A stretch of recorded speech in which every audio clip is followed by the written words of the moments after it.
चातकाप्रमाणे वाट पाहणाऱ्या गणेश भक्तांची आता प्रतीक्षा जी आहे ती अवघ्या 2 महिन्यांवर आलेली आहे। कारण 2 महिन्यानंतर गणरायाचं आगमन हे प्रत्येकाच्या घरोघरी होत असतं आणि या वर्षी गणरायाचं आगमन जे आहे ते जल्लोषात होईल, यात काही कसली चिंता नाही।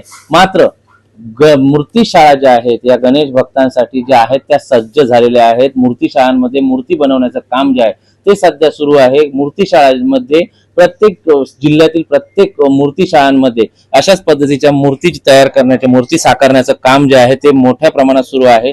मी आता आहे कुडाळमधील माडिये यांच्या मूर्ती शाळेमध्ये आणि या ठिकाणी आपण पाहू शकतो की गणरायाच्या आगमनाची तयारी जी आहे, पूर्व तयारी जी आहे ती तयारी पूर्ण अगदी सुरू झालेली आहे। 1 महिना आधीच ही तयारी जी आहे ती सुरू झालेली आहे। त्यामुळे गणेश भक्तांमध्ये एक नवचैतन्य जे आहे ते निर्माण होण्याची शक्यता जी आहे ती आता पाहायला मिळते। कारण मूर्ती शाळा गजबजू लागल्या की प्रत्येकाला आस असते ती गणरायाच्या आगमनाची आणि आता ही आगमनाची चाहूल जी आहे ती एक प्रकारे लागलेली आहे। मात्र मूर्ती शाळांमधील नेमकी परिस्थिती काय आहे ही देखील आपण जाणून घेणार आहोत। आपल्यासोबत हे मूर्तिकार आहेत। मला सांगा, कशा पद्धतीचा आता गणरायाचं आगमन होणार आहे? त्यापूर्वीच आपण 1 महिना आधीच जे कामं आहेत ते सुरू केले। नेमक्या किती गणपतींचं आपल्याकडे या ठिकाणी मूर्ती बनवता आपण? आम्ही 450 ते 500 मूर्त्या बनवतो दरवर्षी। त्यात मातीचे 100च्या आसपास असतात आणि बाकी POP मध्ये असतात। दरवर्षीप्रमाणे आम्ही मे महिन्यापासून मूर्ती करायला सुरुवात केली आहे। तरी यावर्षी पावसामुळे, खूप पाऊस असल्यामुळे मूर्ती आम्हाला भेटत नाही POPच्या। तिथे पूर आल्यामुळे मूर्ती तिथे कारखाने थांबले आहेत सगळे। आमची बुकिंग पण राहिली आहे बऱ्यापैकी। मातीच्या पण मूर्ती आम्ही ऑर्डर घ्यायच्या पण थांबवल्यात।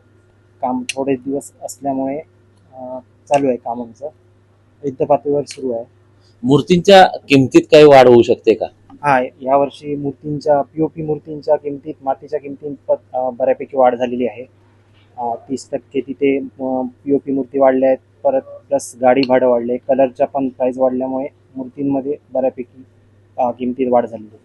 कोणत्या समस्या असतात? म्हणजेच या ठिकाणी जर आपण पाहिलं तर अनेक समस्यांना मूर्ती शाळांमध्ये जे मूर्तिकार आहेत त्यांना समस्यांना तोंड द्यावं लागतं। या वर्षी कोणत्या समस्या आहेत? यावर्षी मेन दरवेळीप्रमाणे कामगारांचा हे आहे तुटवडा आहेच। त्यामुळे आणि युद्धामुळे बऱ्याच गोष्टी आम्हाला मिळणं कठीण झालेलं आहे। कच्च्या मूर्ती भेटत नाही, कच्चा माल भेटत नाहीये।